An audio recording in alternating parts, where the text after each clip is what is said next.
Welcome to the Anecdote. I often receive many questions regarding lifestyle choices and the feelings behind those lifestyle choices, because ultimately everyone wants to be happy and everyone does what they need to do to ensure their own happiness. Yeah, so today I want to discuss a number of factors regarding the types of questions I normally get, and they all center around one thing.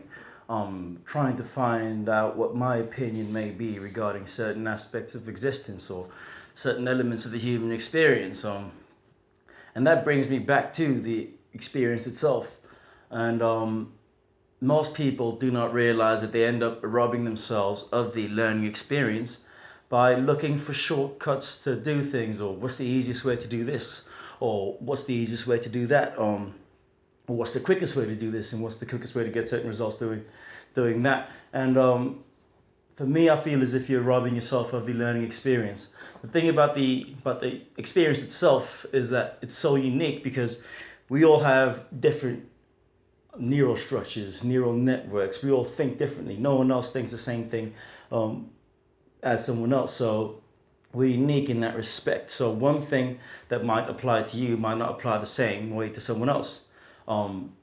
So this takes you on a trip to explore all these other elements that may influence your experience positively or negatively, depending on your interpretation of it and depending on how you feel about what you're looking into.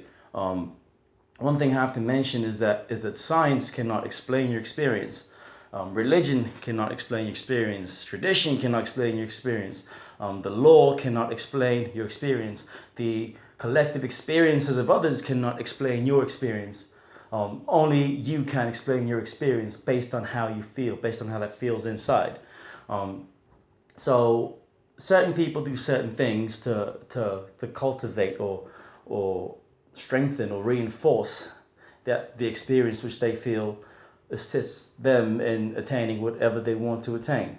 And some folks might use any like particular drugs, for example, weed for relaxation, cocaine for a dopamine buzz. I mean, even things such as yoga. I mean, yoga that helps with relieve stress as well, doesn't it? Alcohol for releasing your inhibitions and gaining confidence.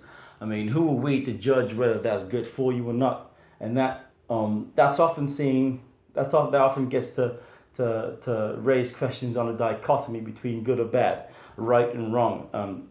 And these things don't really exist in the universe, so to speak, because the mind and universe are basically one, according to science, according to quantum physics. That you cannot have the universe without mind entering into it.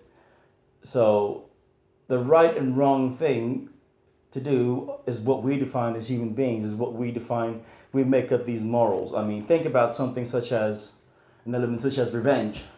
Revenge feels very good to one person, yet is horrible to the next. And think of a rapist. A rapist feels powerful when they're committing the rape. They feel powerful, they feel good doing what they do. And the opposite is true for the victim. I believe it was Isaac Newton or Einstein who said that every action has an equal but opposite reaction. Okay, so this good and bad thing, this right and wrong thing, legal illegal debate, I mean, that can continue forever because we put those rules in place. We make them. So that comes back to my point about the system. The system is just basically a way to control the masses, to get you to do what they want you to do. And anyone who opposes the system is likely to be marginalized, ridiculed, or even punished for opposing the system or expressing the way they view the world in a way that makes sense to them, if that ends up contravening any laws in place. So, I mean, ultimately, we all have our addictions. We just choose what we're addicted to, and the system ends up having the authority because we allow it. We allow the system to have authority to remove certain elements of the human experience from us, because that's what the system wants. The system wants you to be as it wants you to be. Okay. When I talk about addiction, I'm talking about vices. I'm talking about the things you enjoy doing, the things you can't control because you love so much, the things that make you feel good. Um, we all have different vices. I mean, most people like drinking alcohol, but not everyone succumbs to it.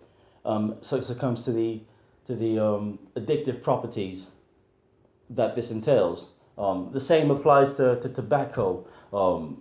The same applies to sex. The same applies to cocaine. I mean, the same applies to gambling. Whatever it is that you're interested in, whatever lights your fire. Okay, we choose what we're addicted to. So I guess ultimately it comes down to choosing what you are addicted to. Choosing to be addicted to the things that make you feel good. Okay. You should also be willing to accept the consequences of your lifestyle choices. I mean, this you only have one life really, so you might as well make the most of it. Explore. Am I saying dabble? Yes, I'm saying dabble. Get into as many things that make you feel good and select those things, all the experiences that make you feel good, because ultimately you want to be in control of your life. Okay, so for this week, that's the antidote for the anecdote. I'm Absalom. See you next time.